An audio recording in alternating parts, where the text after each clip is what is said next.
আসসালামু আলাইকুম, সবাই কেমন আছেন? আশা করি ভালো আছেন। আমি দোলা। আজকে আবারও চলে আসলাম আমার নতুন আরো একটি অ্যাক্টিভিটিস নিয়ে। ত্বক সুস্থ থাকুক, ভালো থাকুক। ত্বকের সুস্থতা চায় না কে বলুন তো? আর এই ত্বকের লাবণ্যতা ধরে রাখতে আজকে নিয়ে আসলাম শসা ও গাজরের কিছু ব্যবহার। আমরা যারা প্রতিনিয়ত ঘরের বাইরে বেরোই তারাই একমাত্র জানি আমাদের ত্বকের কি অবস্থা। রোদে পোড়া, কালো ত্বক, ডার্ক সার্কেল, ব্রণ, অয়েলি স্কিন, এছাড়া আরও যে কত কি ধরনের সমস্যা আছে আমাদের তা আমরা নিজেরাও জানি না। আর এইসব সমস্যা থেকে মুক্তি পেতে আমাদের দরকার প্রত্যেক দিন ত্বকের যত্ন করা। কিন্তু প্রত্যেক দিন এইসব রেমেডি বানিয়ে স্কিনে অ্যাপ্লাই করার সময় কই বলেন?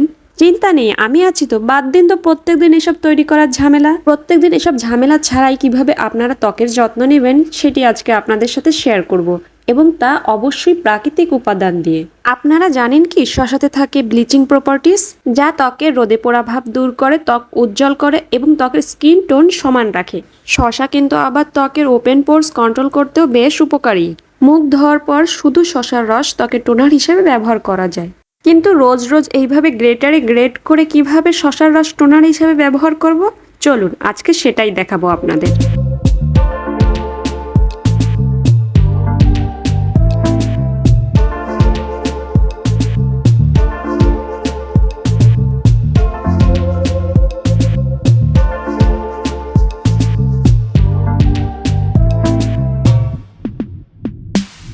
এবার চলে আসি গাজরের প্রসঙ্গে। গাজরে আছে ভিটামিন এ ও অ্যান্টিঅক্সিডেন্ট, যা ত্বকে ব্রণ হওয়া ও চামড়া ঝুলে যাওয়া থেকে রোধ করে এবং ত্বককে ভেতর থেকে সুন্দর করে। গাজরের রস ত্বকের রোদে পোড়া ভাব দূর করে, ত্বকের অযাচিত ভাঁজ দূর করে এবং ত্বকের কালো দাগ এবং রঙের অসামঞ্জস্যতা দূর করে থাকে গাজর।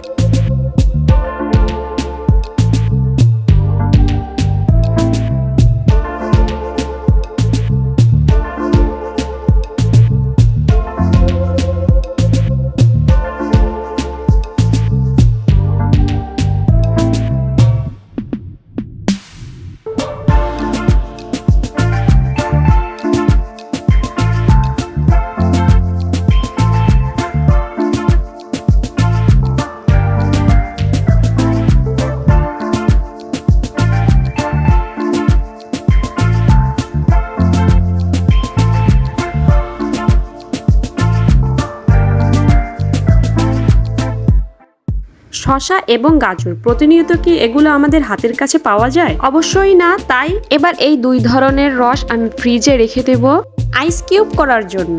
আইস কিউব করে রাখার একমাত্র কারণ হচ্ছে আমরা যখন খুশি তখন এটি বের করে ব্যবহার করতে পারবো ত্বকে, কোনো ঝামেলা ছাড়াই। এভাবে বেশি করে ফ্রিজে রেখে দিলে প্রত্যেকদিন ব্যবহার করা যাবে অনেক দিন পর্যন্ত।